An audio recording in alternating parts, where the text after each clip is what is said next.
మౌబాదు government hospital వేదికగా నేను ప్రభుత్వ డాక్టర్లకు మౌబాదులో ఉన్న సదరం క్యాంపు నిర్వహించే ప్రభుత్వ డాక్టర్లకు విజ్ఞప్తి చేసేది ఏంటంటే,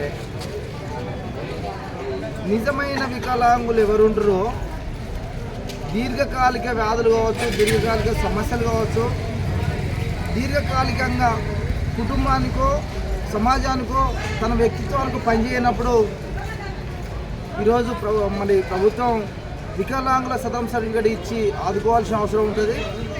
కానీ ఇతను సోమారపు యాకన్న దంతాలపల్లి గ్రామము, లోకల్ కూడా అక్కడే. అయితే గత 2018లో ఇతనికి బర్రె పొడిసి వెన్నుపూసలో ఆపరేషన్ అయింది, బ్రెయిన్లో ఆపరేషన్ అయింది. గతంలో కూడా 5 సంవత్సరాలే సర్టిఫికేట్ ఇచ్చిండు. ఇప్పుడు నేను వికలాంగుల క్లబ్ పోరాట సమితి నుంచి విజ్ఞప్తి చేసేది ఏంటంటే, అతను ఇప్పుడు 45-50 సంవత్సరాలు ఉంటాడు.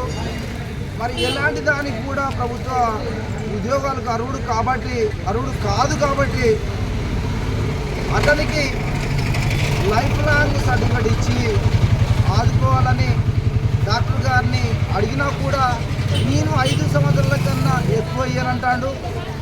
ఆర్ఎంఓ గారి దృష్టికి తీసుకుపోయినా కూడా ప్రభుత్వ విధానాలు ఇట్లే ఉన్నాయంటారు. కాబట్టి నేను ప్రభుత్వాన్ని డాక్టర్లను విజ్ఞప్తి చేసేది ఏంటంటే, ఇలాంటి జన్యును అతన్ని చూడండి, 7 సంవత్సరాల నుంచి కూడా మూత్రం పైపు, ఇక్కడ గమనించండి, మూత్రం పైపు కూడా 7 సంవత్సరాల నుంచి మూత్రం పైపు అట్లే ఉంది. అతను 7 సంవత్సరాల నుంచి నడవలేని పరిస్థితులలో ఇదే స్టాండ్ పట్టుకొని నడుస్తాడు. మరి 7 సంవత్సరాల నుంచి నడవలేని మనిషి కూడా మరి గతంలో ఎక్కడ నడుస్తాడో మరి డాక్టర్లు చెప్పాలి, దాని ప్రభుత్వం చెప్పాలి. కాబట్టి నేను డిమాండ్ చేస్తూ ఉన్నా, ఇప్పటికైనా పర్మనెంట్ సర్టిఫికేట్ ఇవ్వాలి. ఇవ్వని పక్షంలో ఇదే గవర్నమెంట్ హాస్పిటల్ మొత్తం డాక్టర్లను ముట్టడి చేస్తా.